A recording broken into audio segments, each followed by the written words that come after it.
वाजपेयी साहब का 100वीं जन्म जयंती यहाँ पर मना रहे हैं और बहुत आभार व्यक्त करते हैं दिल्ली पब्लिक लाइब्रेरी के चेयरमैन श्रीमान सुभाष चंद्र कानखेड़िया जी का कि उन्होंने एक बार फिर से हमें अवसर दिया इस कार्यक्रम में आने के लिए। सुनीता मैम का और उनके साथियों का जिन्होंने आज का कवि गोष्ठी को यहाँ पर रखा। ने हनुमान से कहा था उनकी पीठ पर हाथ रखकर, काहे चुप साध रहे बलवाना।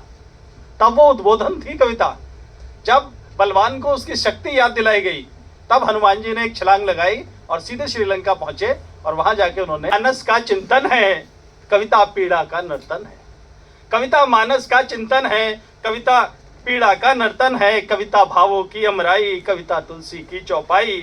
कविता मीरा की भक्ति है, कविता भूषण की शक्ति है।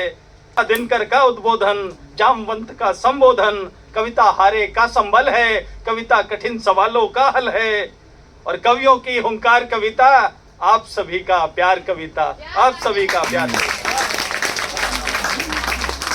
अभी रमेश जी आपके सामने कविता पढ़ेंगे। एक वीर रस का कवि खड़ा हुआ कविता पढ़ने के लिए।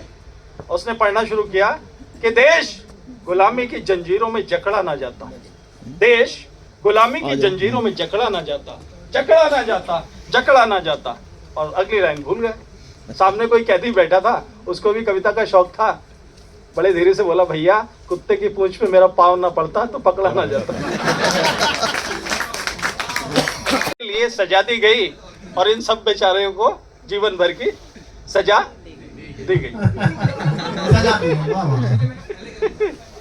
अब देखें कि भाई आपकी तरह एक विद्यार्थी, हम विद्यालय में पढ़ाते भी हैं, एक विद्यार्थी बड़ा घबराया, सपचाया, मेरे पास आया, बोले गुरुजी आपका हिंदी व्याकरण मेरी समझ में नहीं आता है और मात्राओं को देखते ही मेरा मन घबराता है।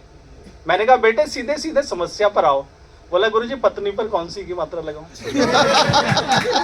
क्योंकि आजकल के बच्चे मात्रा लगाने में गलतियां करते। आइए मैम, आइए, आपका बहुत स्वागत है। अभी पत्नियों की चर्चा अभी शुरू की है मैंने। विद्यार्थी बोला पत्नी पर कौन सी की मात्रा लगाऊं? मैंने कहा बेटा तुम्हारी समस्या बड़ी व्यवहारिक है, पत्नी हल्की हो तो छोटी लगाना, पत्नी हल्की हो तो छोटी ही लगाना और भारी हो तो बड़ी से काम चलाना उस चीज को। अब देखिए आपने देखा होगा कि दीवार पर लिखना मना है, दीवार पर लिखकर बताया जाता है। दीवार पर लिखना मना है, दीवार पर लिखकर बताया जाता है। और बापू तेरे देश में अहिंसा का पाठ डंडा लेकर पढ़ाया जाता है, अहिंसा का पाठ डंडा लेकर पढ़ाया जाता है। और देखें कि एक पड़ोसी ने अपनी पड़ोसिन से कुछ इस तरह खेली होली। आएगी होली भी आने वाले ये बनती है। एक पड़ोसी ने अपनी पड़ोसिन से कुछ इस तरह खेली होली, वो तो जीवन भर के लिए उसी की होली।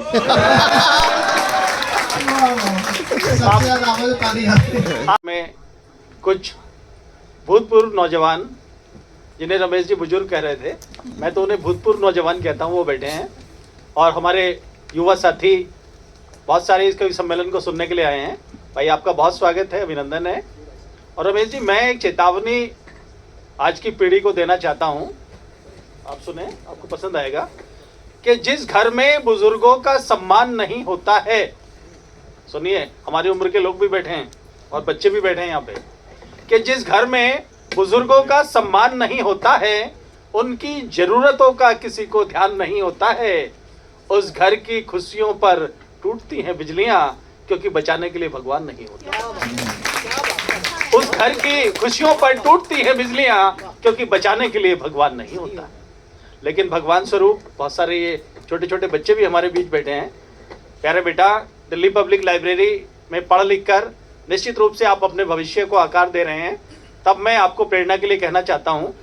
लेकिन उससे पहले हमारे बीच हिंदी की गूंज परिवार के वरिष्ठ सदस्य डॉक्टर संजय सिंह जी आए हैं। सर एक बार खड़े हो जाएं, तालियां आपके स्वागत में बजवाना चाहते हैं। इधर हमारे यूट्यूबर साथी और हिंदी की गूंज परिवार से श्री विद्यासागर जी पूरे कार्यक्रम को कवर कर रहे हैं। सर एक बार आप भी खड़े हो जाएं, आपका भी हम सम्मान करना चाहते हैं।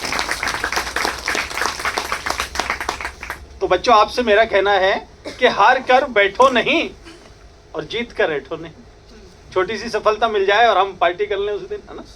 जब तक हम अपने लक्ष्य पर ना पहुंच जाएं, हमें निरंतर कर्म करना है।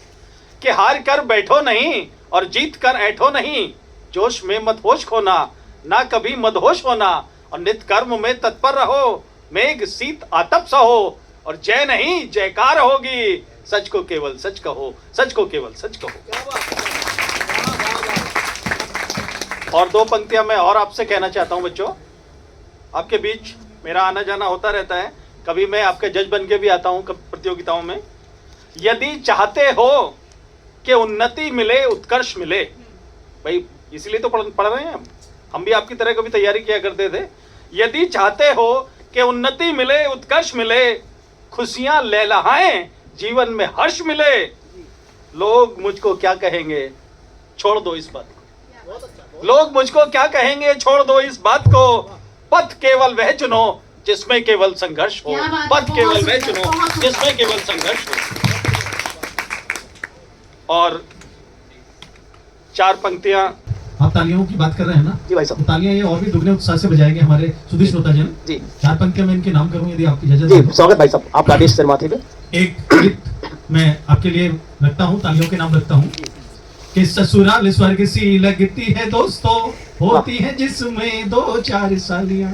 क्या बात है। ससुराल स्वर्ग सी लगती है दोस्तों, होती है जिसमें 2-4 सालियां। और जीजा जीजू बोलकर मन को मोहती, कभी कभी देती है मीठी मीठी गालियां। और गोरी तेरा मुखड़ा चांद का टुकड़ा, टीका बिंदी नथ और लंबी लंबी बालियां। वाह वाह वाह। और बातें भी करती हो गीत और गजल सी, ताने भी देती हो जैसे कव्वालियां। वाह वाह वाह, क्या बात। कविता कामनी का जादू सा चलेगा अब, एक बार बजा दीजिए जोरदार तालियां। क्या बात है भाई साहब।